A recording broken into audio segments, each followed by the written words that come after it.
Halo teman-teman semua, kami dari kelompok 3. Saat ini kami akan membahas materi dari mata kuliah statistika dan probabilitas.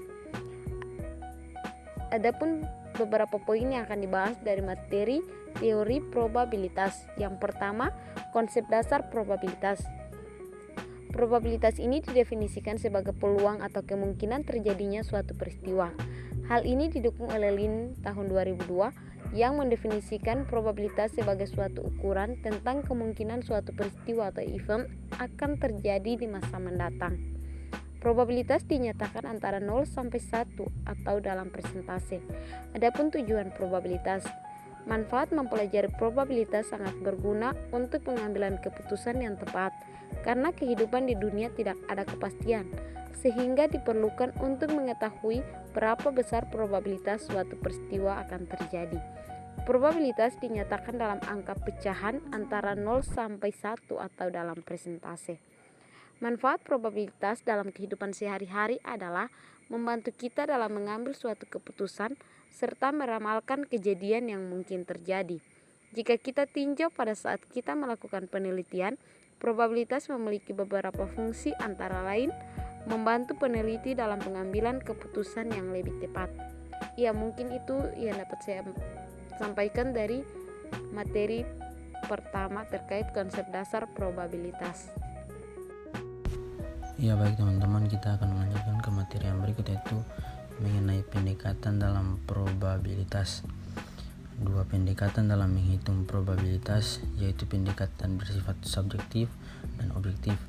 Yang pertama itu pendekatan subjektif. Nilai probabilitas ini didasarkan atas penilaian seseorang dalam menyatakan tingkat kepercayaan. Probabilitas yang menyatakan kemungkinan suatu peristiwa terjadi berdasarkan atau kira-kira dari seorang individu dan dinyatakan biasanya dalam bentuk opini atau pendapat, pengalaman atau pengamatan di masa lalu sebagai dasar untuk menghitung probabilitas. Contoh, menduga kemungkinan Anda memperoleh nilai A dalam mata kuliah ini. Beberapa probabilitas Anda akan membeli sebuah mobil baru Jaguar pada tahun ini. Dua, pendekatan objektif. Dalam pendekatan objektif dikenal pendekatan klasik dan pendekatan frekuensi relatif. Yang pertama itu pendekatan klasik. Probabilitas ada kemungkinan terjadi suatu peristiwa di antara keseluruhan peristiwa yang bisa terjadi, dengan asumsi bahwa seluruh hasil dari suatu pencobaan atau eksperimen akan mempunyai kesempatan untuk kemungkinan yang sama. Probabilitas suatu peristiwa sama dengan jumlah kemungkinan hasil, jumlah total kemungkinan hasil. Probabilitas sukses dari suatu kejadian A dapat terjadi sebanyak X cara dari seluruh N. Yang berikut rumusan sistematisnya. P dalam kurung A sama dengan X per N. P dalam kurung A lebih dari 0, X lebih dari 0, N lebih dari 0. Selanjutnya, sampel dan kejadian. Ruang sampel adalah himpunan semua kejadian yang mungkin diperoleh pada suatu percobaan. Setiap anggota dari ruang sampel disebut titik sampel. Banyak anggota ruang sampel dinotasikan dengan huruf S, sedangkan kejadian adalah himpunan bagian dari ruang sampel. Contoh, misalnya saat kamu melemparkan sebuah dadu, semua kemungkinan yang muncul adalah 1, 2, 3, 4, 5, dan 6.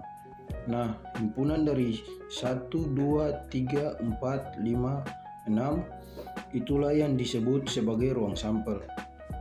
Contoh kejadian, misalkan suatu eksperimen melemparkan dadu setimpang sebanyak 1 kali.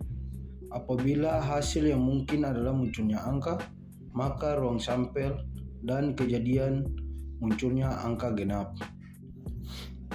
Yang berikut pengertian teori probabilitas bersyarat. Probabilitas bersyarat atau conditional probability kerap didefinisikan sebagai kemungkinan terjadinya sebuah peristiwa atau hasil berdasarkan kegiatan yang sudah berlangsung. Teori ini dihitung dengan cara mengalihkan kemungkinan dari acara yang sudah berlangsung dengan kemungkinan baru dari kegiatan yang akan dilaksanakan. Sebagai contoh adalah kemungkinan A, di mana kamu diterima di sebuah universitas, dan kemungkinan B, di mana kamu menyewa kamar kos. Kedua kegiatan tersebut saling berkesinambungan dan kesempatan terjadinya kemungkinan B akan semakin besar bila kemungkinan A berlangsung. Yang berikut rumus probabilitas bersyarat. Berikut adalah rumus untuk teori probabilitas bersyarat yang dapat kau gunakan. Yang pertama, peluang B setelah kejadian A sama dengan peluang A dan B dibagi peluang A.